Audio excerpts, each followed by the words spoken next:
Our current immigration system is a disaster. What we have now is de facto amnesty. There's no easy fix, but there is a better way. Billions in new border security funding, toughest enforcement measures in history. No food stamps, no welfare, no Obamacare. They'll have to wait 13 years. They're going to have to pay fines. They're going to have to learn English. They're going to have to work. They're going to have to wait in the back of the line. It's not ideal. Good morning. Welcome to the News Hub. I'm Rolf Winkler. Florida Senator Marco Rubio is likely prepping a 2016 run for president. But first, he needs to help the Republican Party sell immigration reform to itself. Wall Street Journal's Neil King was first to get that ad, which you just saw, which is expected to start running tonight on Fox. And he's got details about the significant pile of cash being spent to air it. Neil, good morning. Good morning, Rolf. How are you? I'm good. So how much is being spent? So this is the American Action Network, which is a conservative advocacy group. They're going to spend $300,000 over the next week or so using that ad on Fox, very much going after conservative viewers with an interesting message. You just saw the ad. Using Rubio, and this was a press conference that he gave in Las Vegas a little while ago, making all the kind of hardcore, stronger points about what this bill would do on the enforcement side, that being the side where conservatives are most skittish. 300,000, we should be clear, is a large amount for a non-election year.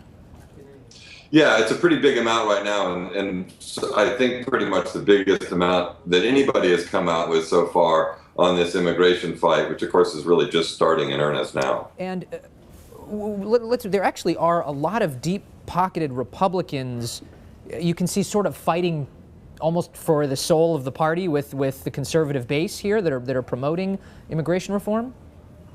Well, the interesting thing is it's not just Republicans. You're seeing people of all stripes, a lot of Silicon Valley money starting to flow into this. Bill Gates, Mark Zuckerberg of Facebook. They all have their own interests too, not just because they want to fix the immigration system, but they very much want a guest worker program that will allow for more workers to come in from outside of the United States for the tech sector. So they've been putting a fair bit of money into some ads to help shore up people like Lindsey Graham, a Republican, or Mark Begich in Alaska, a Democrat, both of whom are facing re-election next year. And they're using some sort of interesting ad techniques of their own to help bolster their chances. Tell us about polling data that we've done recently. The findings are pretty interesting. Yeah, the interesting thing when it comes to Republicans, self-described Republicans, if you just tell them, are you for a pathway to citizenship, for a bill that would provide a pathway to citizenship for the 11 million or so people in the United States illegally, it's just barely a majority say, yeah, they would be fine with that. If you then explain, are you fine with, or would you support a pathway after all these various hoops that they would jump through and that would take a long time, the sort of things that they made sure that Marco Rubio pointed out in that ad, the number jumps up to about 73%. So that's a huge number of conservatives who support that measure as long as they understand how onerous the pathway would be. And you mentioned Mark Begich, an Alaska senator. He's one of there are a number of Republican senators who are taking a bit of a risk supporting immigration reform, and they are also there are ads being run in support of them to sort of deflect any blowback they may be getting. Let's show one of these ads. Alaskans say it with pride. North to the future. Words Senator Mark Begich never forgets. That's why Begich is fighting for Alaska's economic future by working to open ANWR to drilling and investing in the Alaska natural gas pipeline.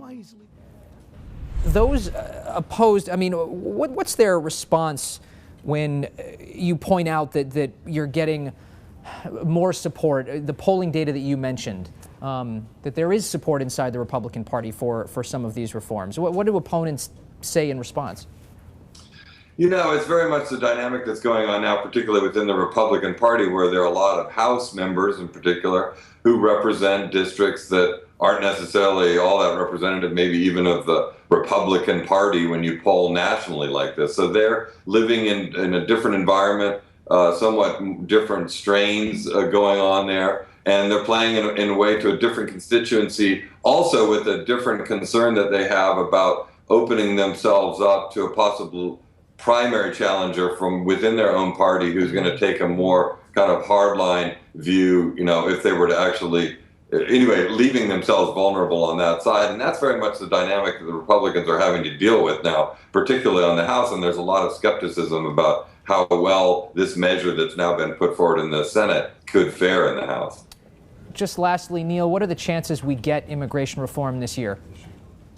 You know, there's a lot of people that are optimistic that this can happen. That said, the dynamic is not wildly different from where it was in 2007 when it all fell apart.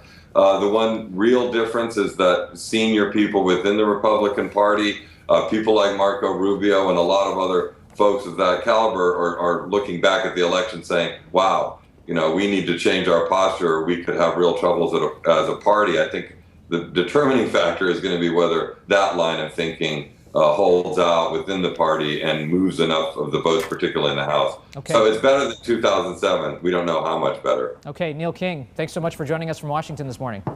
Take care, all.